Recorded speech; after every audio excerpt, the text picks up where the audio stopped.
going on, guys? Orange Swarm coming at you guys today again, and today's video is about the Detroit Lions at the Green Bay Packers Monday night, last night. This is the week 2 aftermath of that particular game. You guys know how I start this off. I like to do the inactives and I talk about the game. As I'm watching the game, I'm literally sitting in front of my TV writing down stuff that I noticed, and we'll talk about that. Or if we don't talk about it, we just keep going down the list, and then we talk about the game, the score, this and that, a couple things. But let's go off with the inactives that were in place last night. Detroit Lions go first because they were the away team. Cornerback Corey Ballantyne, guy that I just picked up off waivers, so doesn't even know the playbook yet. More of a special teams, I think, guy. Got a lot of return yards in the NFL. Outside linebacker Austin Bryant. He was inactive. Didn't start last week. He was dressed last week. This week, no. I don't really like the way they're doing this with guys starting this week, guys starting next week. I kind of get it, but it seems like they're just kind of going by off performance alone. And I think you're going to have to keep these guys in sync in the game, but that's a whole other story, man.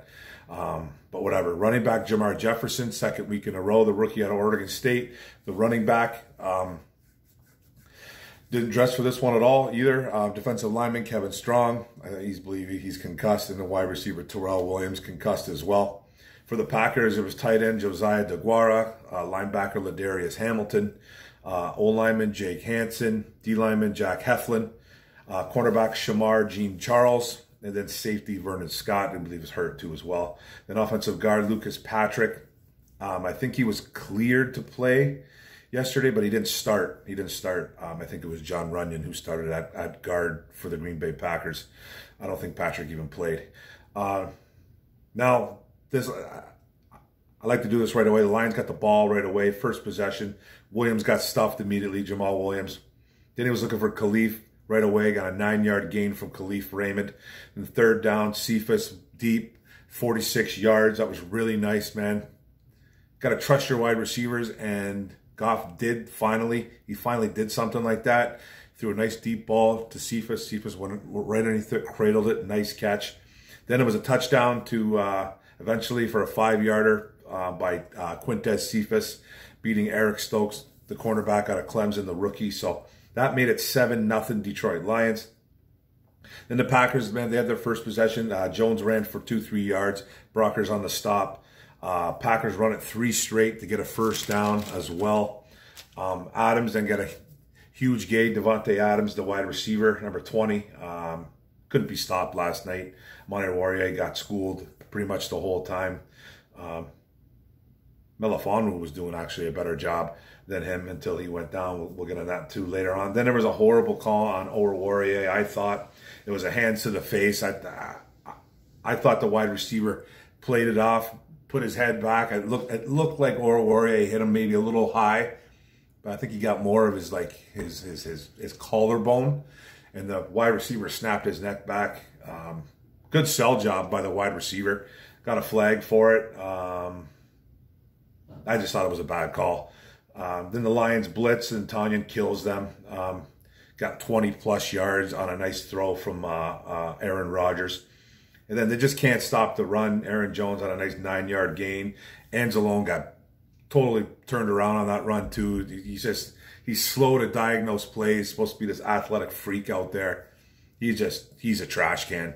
And then touchdown Packers. It was a nice shovel pass to Aaron Jones. It was a 7-7 tie right there. First possession, both squads scoring a touchdown. Then we get the ball back. Williams is the hammer. He gets the first down on a nice run. Right up the middle. These guys got a little bit of tunnel vision, though, these running backs right now, though. And then this was the second quarter. Too many penalties. Detroit Lions were getting penalties. 3 already. Sewell with a holding called, and another penalty on Detroit. Made a false start. Lions already punting, though they were in the process of punting at the time, so it didn't really matter. And then Maven had a really nice special teams tackle on that drive. Then Melifonwu made a really nice play on a deep ball pass breakup, but he's got to turn his head a bit. The ball looked like it hit him in the helmet, But he was running stride for stride. I think it was Scantling he was running with. I think it was Scantling. Don't quote me on that. I should have wrote that down. But it was a nice pass breakup by the rookie. But if he turns around, I think he gets the pick. I know when you're taught in football, you know, I never played secondary, obviously, but I know when you're taught in linebacker coverage, I played linebacker. When you're taught to look at the guy's eyes, look to see if he opens up his eyes wide and just see when he's going to start cradling his fingers to catch a football or bring his hands up. That's when you kind of know the ball's coming. I know you got to be really good to be able to turn around and run with that player. But if Melifonwu turns around and, you know, looks at that ball, that's an easy pick. It's a real easy pick, but he played good. I'm not knocking him for it. He played good football, Melifonwu. And then Nick Williams had a sack. He got in there. I think it was a half a sack between him. I think between him and Trey Flowers, but he got in there, punt, 3 and out, which is really good. And then Jason Kabinda had a really nice first down catch. I like to see that. Williams ran hard. Had a nice 8-yard run at this time. Then Raymond with a nice catch with a first down catch. And then a beautiful throw and catch touchdown from Jared Goff to T.J. Hawkinson for 8 yards in the corner of the end zone. Beautifully placed ball, beautiful hands. Just a great feat by Hawk too. He was dragging his one foot. I think it was his left foot. He dragged it along the grass. Touchdown. That made it 14-7 Detroit Lions. Detroit Lions playing good football at this time right here. Then it was an awful kickoff coverage after the touchdown. Big return by Green Bay for about 40 yards. The Lions still can't stop the run. Packers just march right down the field. Good pressure on Rodgers. I think it was Romeo at the time that got this one. He kind of disappeared too again. Don't know what's going on with him. And then right to the goal line, Jones touchdown. It was like a 1 or 2 yard pass by Aaron Rodgers to Aaron Jones. Aaron Jones had a field day through the air against us. Had a field day all day. It was a 1 yard touchdown that tied it up at 14. And then Igwebuike he answered for their kickoff. Had a real nice kickoff for about 35 yards. First down Hawk. First down. I think it was a third down for 19 yards. Hawk nice cradle and catch. Lions O-line are really pass blocking. O-line is pass blocking really well at this point. Really like to see that. And then I wanted to, I didn't really understand. Didn't really understand why throw a 1 yard pass with 20 seconds left. Why? Didn't get that. I just didn't understand that. And then St. Brown drops a pass by Goff, a ball that I thought that he should have had. Through his hands a bit high, but it looked like it should have been caught, in my opinion. If it hits your hands, you should catch it. Then Cephas almost makes a miraculous Odell Beckham Jr. type catch at the end of the second quarter. It was a one-hander. He literally grabbed his ball, was pulling it back in, was pulling that ball back in, and it looked like it kind of tipped the Green Bay's helmet. The defender from Green Bay looked like he kind of tipped it with his helmet, and it just popped up. But it would have been one of the most miraculous catches ever. Detroit did hit the field goal. It was a 43-yarder by Austin Siebert, made it 17-14 going into the half. So they were playing really good football going into this half. You know, offensively, defensively, they're, you know what I mean, they up a couple touchdowns, but they had a couple stops. They were playing good offense. They were driving, getting in scoring position, getting into Green Bay territory. Then it all goes downhill. Third quarter starts. Detroit can't stop Aaron Jones still through the run or through the pass. Brockers had a sack.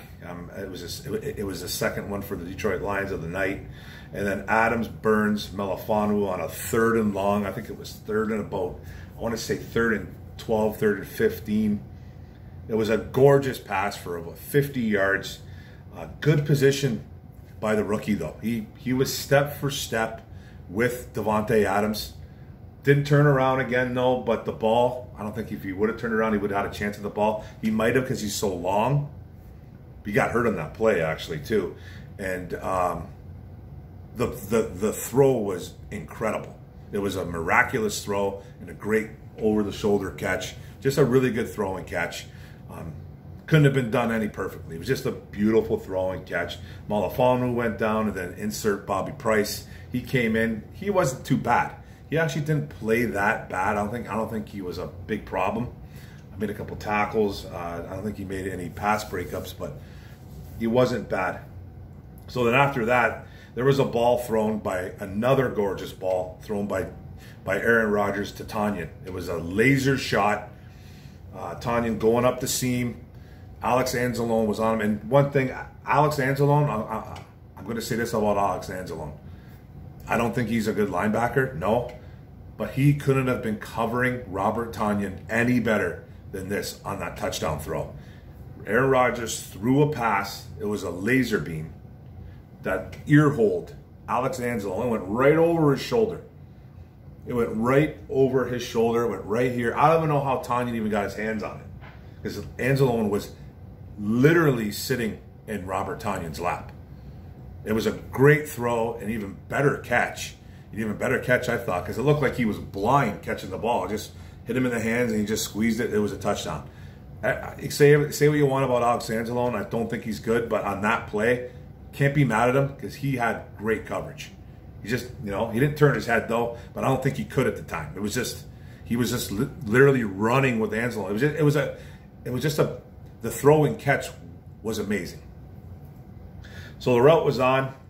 That made it 21-17, and you started getting a little bit nervous. And then Goff with a fake handoff. He runs for almost 20 yards downfield. It was a design play, it looked like, too, by Anthony Lynn for Goff to get running through Green Bay's defense completely off guard. And he ran for about 20-plus yards. And then the Hawk with another big first down catch on third down. Goff is literally looking for him all the time.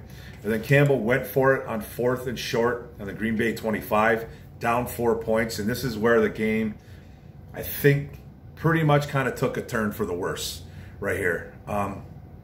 Personally, I'm not mad at him going for it in this particular case. It could have made it 20 to 21 for Green Bay. It could have, okay? But you don't beat the Green Bay Packers or Aaron Rodgers through field goals. You just don't. It's not going to happen. You have to score touchdowns. So I kind of get the mindset, but the play call they called it was 4th and 1, and they called a pass play. And Jared Goff stared down Quintez Cephas, didn't look to his second and third reads, and it was Amon-Ra St. Brown was getting open, and DeAndre Swift. I didn't know who it was until I rewatched it again. DeAndre Swift was so wide open, it was crazy. This has been the problem with Jared Goff. His field vision. He locks on the guys too much, and he doesn't look to his reads. Won't throw downfield. He had guys open. He had 2 guys open. He could have thrown the ball to St. Brown or even Swift, and then it would have been first down, or maybe even more. So I agreed with the play call. I just didn't agree with Jared Goff, who he tried to get the ball to. Cephas wasn't even close to being open. Not even close. And it was a bad throw low to the ground. Cephas had no shot. So I probably would have took the points though. But then again, like I said, you don't beat Aaron Rodgers kicking field goals. But it would have made it 21-20. And it just kind of went downhill again from here. And then the big stuff on Aaron Jones for a 4-yard loss finally by Anzalone and Nick Williams. Nick Williams actually had a decent game. Lions get caught in a free play. Aaron Rodgers does this all the time, and guys are substituting. I think it was Bobby Price he got on this one. Late substitute, Bobby Price trying to get off the field. Aaron Rodgers sees this, and he gets the ball snapped. He must have a word that he says for his center to snap right away. The funny thing is, you don't see a lot of quarterbacks doing this in the NFL. I don't understand. But Aaron Rodgers is a mastermind at that. And he got us free play, first down anyways, boom. And then Romeo, on that particular drive, was being held really bad. I think on a couple snaps by the O-line. He still kind of disappeared, though. But he was being held on 1 or 2 plays on that particular drive. And then the Lions just still can't stop Rodgers and Adams. Big 25-yard gain. Anzalone looking really, really bad, looking like a trash can, holding on Tanyan. This was a really bad one. He just grabbed him. It was just a blatant hold. Makes it 1st and 10. Touchdown Aaron Jones again on a Rodgers throw. That made it 28-17 Green Bay Packers. Then we get the ball back right away. Bad snap. Starting to rain at this point real hard. Well, it was raining before that, but it was raining hard. This was all Jared Goff too as well. And this, hey, if this is going to come back to how big his hands aren't very big. That was the knock on him coming out of college, that he didn't have either big hands or his hands were very strong, but he dropped the snap. And I thought it was a good snap by Ragnow. It's either he tried to pull his hands out too quick, but it was a botched snap. Goff fumbled it. Boom, the implosion. Fourth quarter starts. The Packers got the ball. Refs are stepping in. I think there was another bad call on Aurier with a pass interference. I thought was super weak. That was coming in on. It was in the red zone. Guy was coming across. I think it was Devontae Adams was coming across his body. It was Adams. I thought Aurier was on him. It didn't look like pass interference at all. Rodgers threw the ball like behind his wide receiver. Terrible call, I thought. They threw the flag, pass interference. And I don't want to sit here and say we lost this game because of refereeing, because we didn't. But I just thought the refereeing was a bit weak again, and you don't want to see the Packers going 0-2, right? That's just the way it is. Then there was a touchdown Packers, Aaron Jones on a 1-yard run. There was the Aaron Jones field day. That made it 35-17 Packers.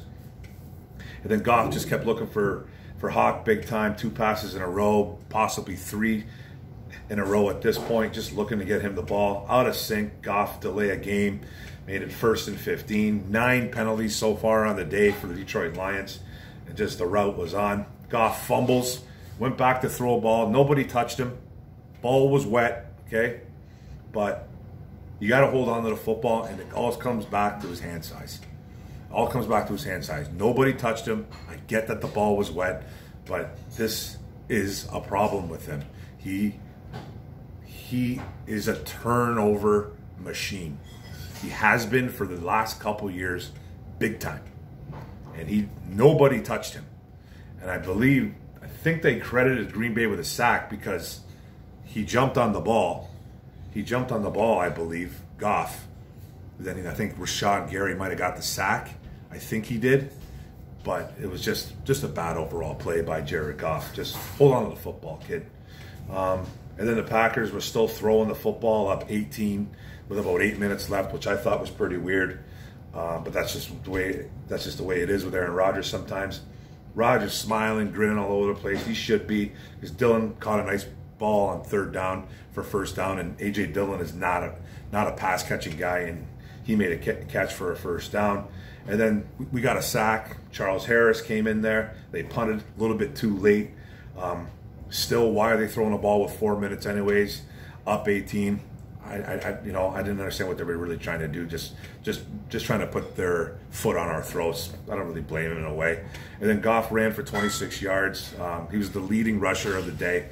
That's too funny. Then Goff got picked off by Devondre Campbell on a real bad throw. No business making that throw. And the linebacker, who I actually said, I didn't like their linebackers coming into this game, but I did say keep an eye on Devondre Campbell, and he had actually a really good day with like 10 tackles and like a pick. He actually had a pretty good day. He came over from the Arizona Cardinals, by the way, too. And then Swift with a hurdle over Kevin King, the cornerback. I mean, we needed him to take it easy, though, but it was a beautiful athletic play.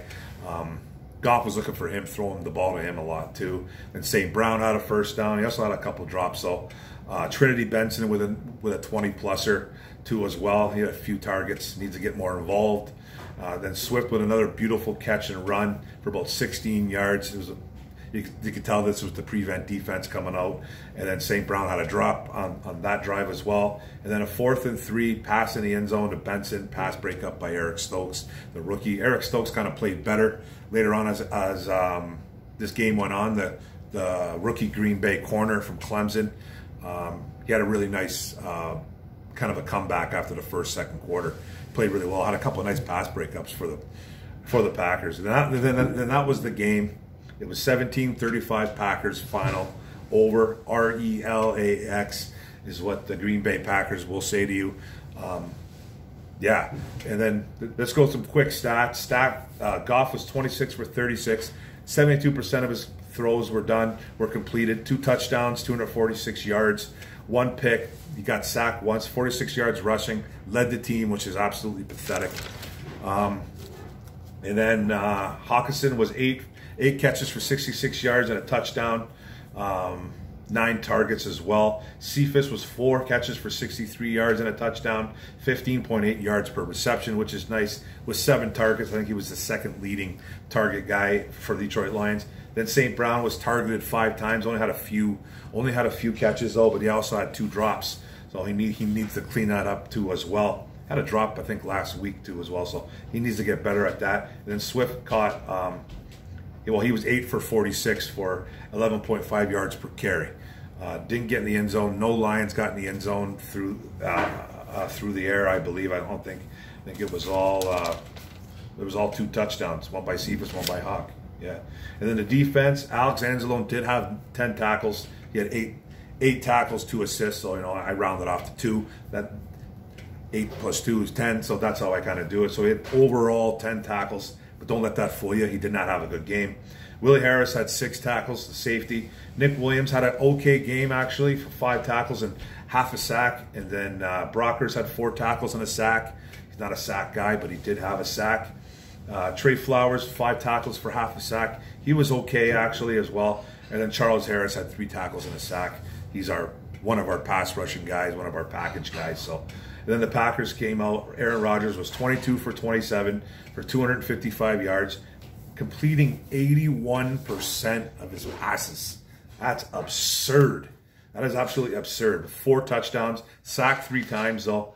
Aaron Jones was 17 carries, 67 yards and a touchdown, 3 yards per carry. Devontae Adams was 8 catches for 121 yards, 9 targets, 15.1 yards per reception. Robert Tonyan, their big tight end, ex-Lion, by the way, was 3 catches, 52 yards, and a touchdown at 17.3 yards per reception. Aaron Jones, 6 catches for 48 yards, 3 touchdowns on the day, 4 overall, one on the ground. And then Randall Cobb didn't have a big day, but he caught a couple big third down balls for first downs, which I thought was worth noting because Aaron Rodgers loves Randall Cobb. And then their defense, linebacker Devondre Campbell, like I talked about, had 13 overall tackles and a pick. Thought he had a really nice day. Their safety, Adrian Amos, had about 9 tackles. Another linebacker, Chris Barnes, had a fumble recovery. And then cornerback Eric Stokes, their first-round pick, had a couple nice pass breakups. Didn't do anything great, but he did play better down the stretch and had some really nice pass breakups for the Green Bay Packers, the rookie out of Clemson. Now that's it, guys. But let's talk about this game. This was a game that they were in it for 2.5 quarters, or not even 2 quarters and like 5 minutes, whatever you want to say. Played well the first half, like I said. Played good offensively, moved the ball, got it downfield, got in the end zone a couple times, kicked a field goal, held the Packers to 14 points in the first half, stopped them a couple times, then melted down in the third. Melted down in the third. It almost seemed like Anthony Lynn panicked. It almost seemed like Anthony Lynn panicked when they had a couple mishaps. When Goff fumbled the ball, when bad snap. It almost just kind of seemed like they were just melting down. They had a meltdown. Kind of got away from the run. TJ Hawkinson is obviously their #1 option. It's going to be like this all year until someone else, until this team can like find another guy. Is it maybe going to be Quintez Cephas? Because I think he's starting to emerge. Tyrell Williams goes down. He stepped in and had a really nice day. He almost made one of the most miraculous catches of the decade. It was so close. I thought he had it. But is he going to emerge as that guy? We got to get somebody else besides TJ Hawkinson, because teams are just going to lock down on Hawkinson eventually. They're just going to take him away. He's a really good football player though, and he's still going to get his, but it's not going to be as much. You can't just keep feeding TJ Hawkinson. You got to find another avenue. You got to find another wide receiver. Is it going to be Cephas? Is it going to be Trinity Benson? Is it going to be Amon-Ra St. Brown? I just don't know. They're throwing a lot of balls short, obviously, still. They're not taking shots. I kind of get it, though. They don't have the weaponry down there, but they have to find somebody. O-line blocked really well, I thought, in run and in pass. A little bit of pressure on Goff, which is okay. You can't stop it all the time, but the O-line, they played really well. Now on to the defense. They were horrific. They were absolutely terrible. Nick Williams was pretty good. The defensive tackle / defensive end at a 3-4, whatever you want to call him. Trey Flowers played okay. Had a few tackles and a half a sack too to go along with Nick Williams. He was okay. Romeo Okwara hasn't looked good in 2 games now. Hasn't looked good in 2 games. He got pretty much beat by wherever side he was on. Most of the time, I think he was playing against Elton Jenkins, I think. So he was getting blocked out on a lot of plays. He didn't look good. I don't know what's going on there with that right now, but it's kind of worrisome. It is very worrisome. And then now our linebackers, Dan Campbell just came out and literally said changes are coming. Now everybody is screaming for Derek Barnes. I'm one of them. I was on the fence with Derek Barnes about playing him right away because it is true what a lot of people say. He's very underdeveloped as a linebacker, extremely underdeveloped. He played a lot of D-line at Purdue. He was a 4th-round pick, so I think he would have went higher if he probably would have stayed. If he probably would have been a linebacker in college, strictly a linebacker, 100%, he's a 1st-round pick. That's my assumption. I'm just assuming, you know what I mean? You know what assuming means. You ever heard that saying? So, but I'm just saying he's a really good football player. And I was the guy that was like, okay, we need to see this guy just develop a bit before we play him. Because I thought Jamie Collins and Anzalone were going to be okay. I didn't think they were anything special whatsoever. But I thought they were going to be okay. But Jamie Collins was horrific last night. He looked like about a step or 2 slower than he has in the past couple of years. Just looked of age, looked older. And Anzalone was just bad. Anzalone just on that one touchdown, throw from Rodgers to Tanyan. I'm not mad at him for that, but overall, his overall game of the night was horrific. He's been terrible for 2 games. It's time for Derek Barnes. I heard a rumor that Derek Barnes had some type of migraine going on last night, and that's why he was very, very limited. I think he only played like 10 snaps on special teams. That needs to change. That needs to change. If he was sick, though, and he wasn't feeling it, and if you get a migraine, those aren't fun at all. My wife has them, and they're absolutely terrible, and I don't wish that upon anybody. I've never had one. I don't get them, but I've witnessed them, and it's not a fun thing to witness. I can only imagine having it. So if he had that, I kind of get it, and I give the kid props for even playing. But he needs to play over, and Dan Campbell clearly stated changes are coming. So I want to know. I think it's Anzalone that's going to get benched. They're not going to bench Collins right now because he is our best linebacker on the team. He just is. Until someone takes over that spot. Could it be Derek Barnes? Possibly. But he needs to be on the field. And then the secondary, terrible. Amani Oruwariye was horrific. Again, he was absolutely terrible. He plays terrible in the pass coverage, and he's soft in the run. He's just bad. Melifonwu was the best corner out there. Melifonwu played well. He's a rookie. And our A.J. Parker was out there playing okay, too, for an undrafted free agent. Those are our two best corners on this team. A 3rd-round rookie and an undrafted rookie. That's frightening. So, I don't know. And then our safeties, Tracy Walker was didn't do much.